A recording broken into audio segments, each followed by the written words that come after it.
But I started taking a look at it, and I just want to identify first with everyone here, like what the Second Amendment is to me, and have everybody think what it is to them, and what is its importance in our history and personally. And you might not like some of the things I might say here, probably within the next minute. But look at me. I'm an aging fella. I'm halfway through my life. I'm 40. I'm the youngest one in this room. There's a problem with that. There needs to be perpetuation of what we believe. As Reagan said, it is inherited. It is taught. It is passed down. The incentive to be here. How many people here have had to turn people down to come with them? Or is there any place here where there's space is limited to be here at this conference? This is Second Amendment. This is serious. This isn't just going to a convention and sitting around and talking about aim points on pistols or how many guns you have. We weren't invaded in the Second World War because Yamamoto was looking at us and he said, do not invade that country. There is a rifle behind every blade of grass. There is a seriousness to the Second Amendment, and it means everything to me. I have lived it. I've almost died protecting it overseas. And in many ways, it is part of me, part of my life. A little bit about me real quick. I was a SEAL 6 years. I was in Iraq 05, 06. Did one back for me.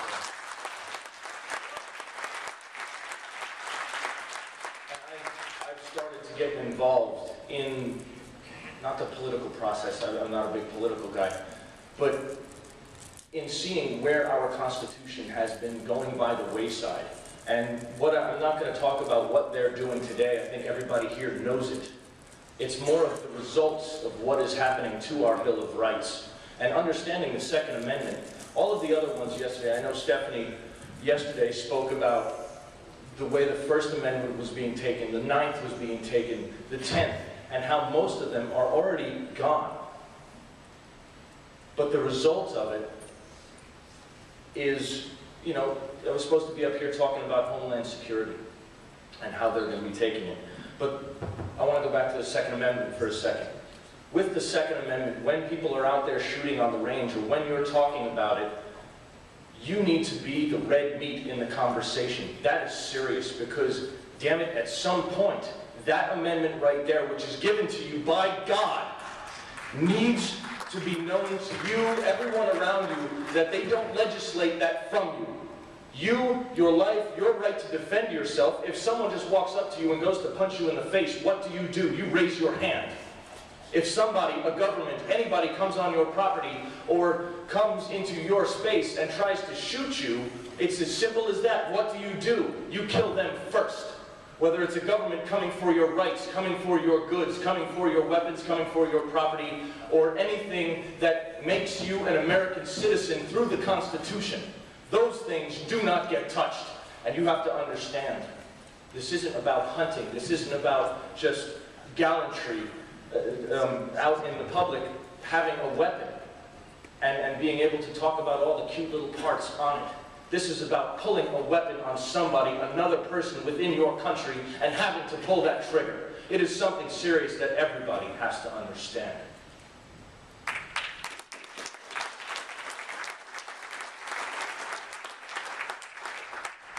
So, going to Homeland Security, I don't have to outline what they're doing now. I need not say more than Janet Napolitano's essay on right-wing extremism, when they start naming patriotic Americans, Tea Party people, conservative groups, religious groups, and veterans returning from overseas as possible terror-related groups or racists. This is your government calling you on the carpet. What they're doing is preemptively labeling you what they're going to label you down the line when they try to take your guns or put you in that cell or turn you into that slave. This is preposterous. We're already there, people. Your Constitution has been subverted. Just take a look and look harder. It will be there. Everything has been laid out. Now with this, I want to take it to real time now. I have friends in the military and I talk to people and they talk back. And they are patriotic Americans. They have ethical classes. They have sensitivity classes that the troops on the ground are supposed to go to. It's mandatory coming down from the government. But there's classes out there on ethics. And I just want to take you through something real quick. Think of yourself as you're with an officer. All right, 10 minutes. You're going into a house, just in suburbia here, and you're with a squad or a few of your platoon mates, and you go in. The officer knocks on the door. I'll be the officer. Goes in. Hey, sir, how you doing? Do you mind if we come in for a second? Whether there's been a disaster, whether there's been a storm, whether there's been something. And this is what's going on in that ethics class. Goes in and says, hey sir, how you doing? Nice day, what's going on? How's life? Are you safe? How's your family? You got any weapons in the house, just for safety's sake?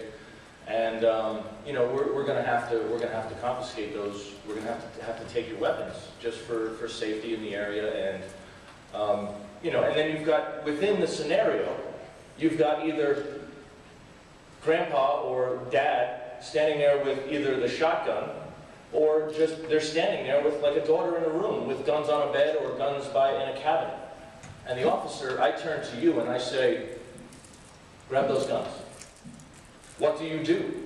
Under your oath, to be in that military, look at the NDAA, look at all the executive orders. I forgot to set that up. They set up, without martial law, they suspend posse comitatus, where now, under Homeland Security, the police and all of those people do not get to arrest you. The military can arrest you and hold you indefinitely until the end of whatever crisis that they think necessary to define. You are held without your Bill of Rights.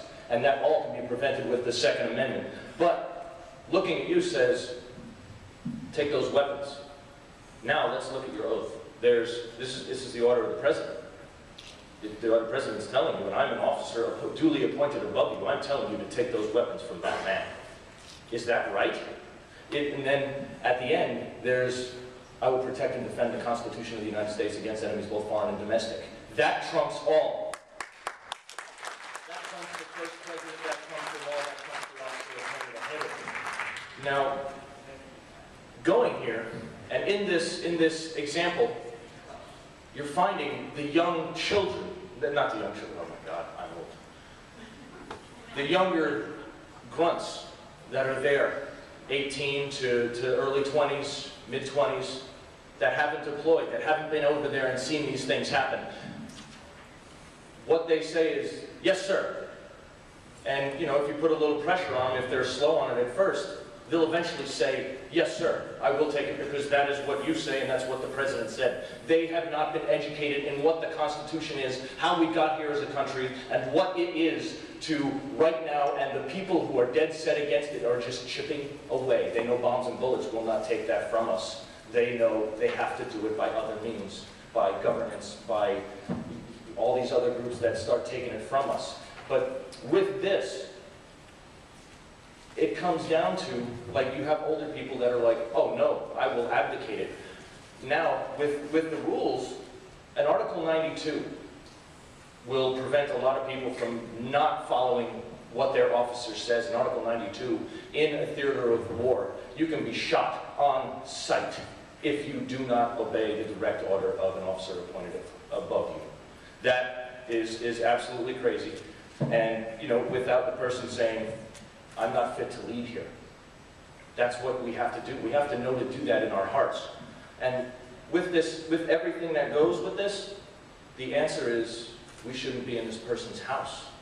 We shouldn't be going to get their weapons.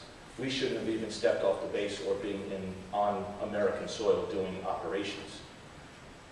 It's a big issue, guys. This is preposterous. Get more people here. Get younger people here. Get out and get people motivated to do this because your country is depending on you.